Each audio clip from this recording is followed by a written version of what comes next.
Hello guys, welcome to my channel Ayurved Gyan. और माफ़ कीजिएगा, अभी बहुत टाइम से मैं वीडियो नहीं डाल रही क्योंकि मेरी एग्ज़ाम्स चल रही थी और थोड़ा मेरा कॉलेज का काम आ गया था बीच में। तो मैं वीडियो नहीं डाल रही थी, उसके लिए मुझे माफ़ करिएगा। और आज हम शुरू करेंगे फिजियोलॉजी का एक टॉपिक है अष्टविध चार पुरुष।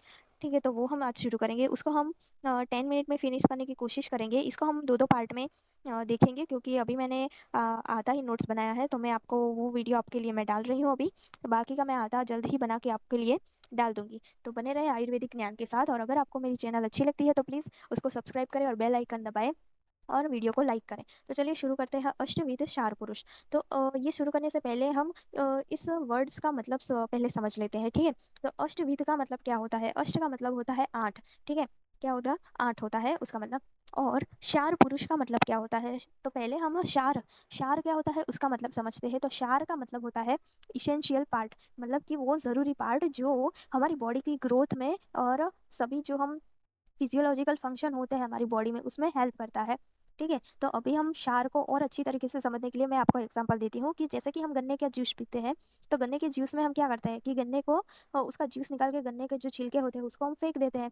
तो उसका जो सार भाग है, जो इसेंशियल पार्ट है, वो क्या किया हमने? रस के स्वरूप में उसको कलेक्ट कर लिया। और जो वेस्ट पार्ट था, जो जरूरी नहीं था, वो छिलका था, ठीक है, तो उसको हमने क्या किया? फेंक दिया। ठीक है, वैसे ही हमने फिजियोलॉजी में ही आहार चैप्टर में पढ़ा था कि जब वो डाइजेशन हो जाता है तो वो दो दो पार्ट में डिवाइड होता है। ठीक है, सर एंड किट भाग। तो जो सर भाग होता है वो क्या होता है कि बॉडी के लिए वो अच्छा होता है, उसकी ग्रोथ में हेल्प करता है। जबकि कीट पार्ट है वो क्या है? एक वेस्ट पार्ट है।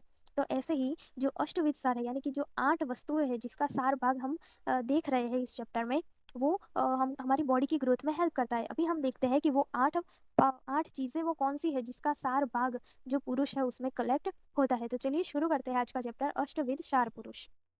पुरुष में क्या आएगा? रस, रक्त, मांस, मेद, अस्थि, मज्जा, शुक्र एंड आएगा सत्व।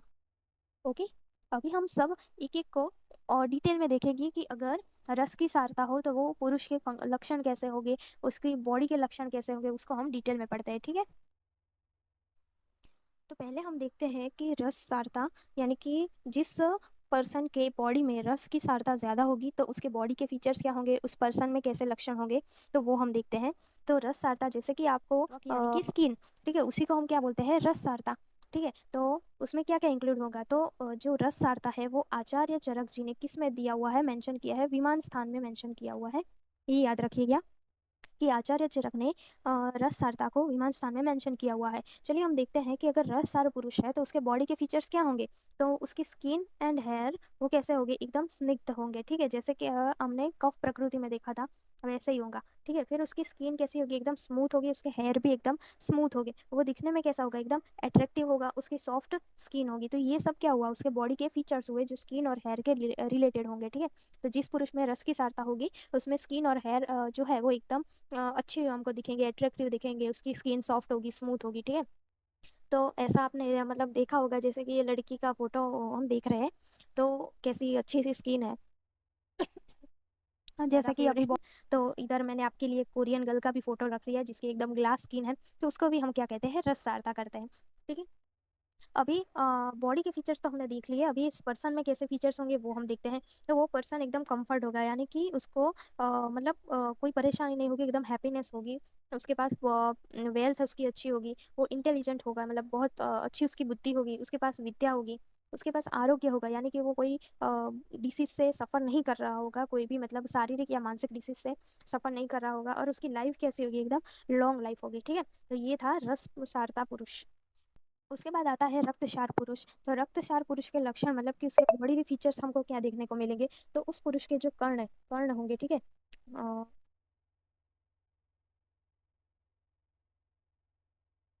उस पर्सन के जो कर्ण होंगे यानी कि ईयर्स, पक्षी यानी कि आईज, मुख यानी कि फेस, उसकी जिह्वा, उसकी नोज, उसके लिप्स, उसके नख, ये सब हमको कैसे दिखेंगे? एकदम रेड और कैसे दिखेंगे? अट्रैक्टिव दिखेंगे। जैसे कि आपने देखा होगा कि कुछ पर्सन होता है, ठीक है, उसको हम अगर छू ले या फिर उसके मतलब नेचुरली पिंक नेल होता है, उसकी आंखें रेडिश होती है। ठीक है, किसी को मतलब जो अभी लड़कियां मतलब बहुत ज्यादा लगाती वो ब्लश होता है। ठीक है, उसके चिक्स पे। तो किसी किसी को मतलब जो भी रक्तक्षार पुरुष होगा उसको गाल पे हमको नेचुरली रेडनेस देखने को मिलती है, जिसको मतलब लोग नेचुरल ब्लश भी बोलते हैं।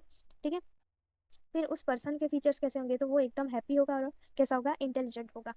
पर अगर कोई पुरुष में रक्त की क्षारता बढ़ी हुई है, ठीक है, रक्तक्षार पुरुष है, तो वो क्या होगा, एकदम वीक होगा। फिर वो कोई भी स्ट्रेस है वो बियर नहीं कर पाएगा, और वो हीट को टॉलरेट नहीं कर पाएगा, मतलब उसकी स्किन जलने लगेगी, ठीक है। तो ये है रक्तक्षार पुरुष के सब फीचर्स।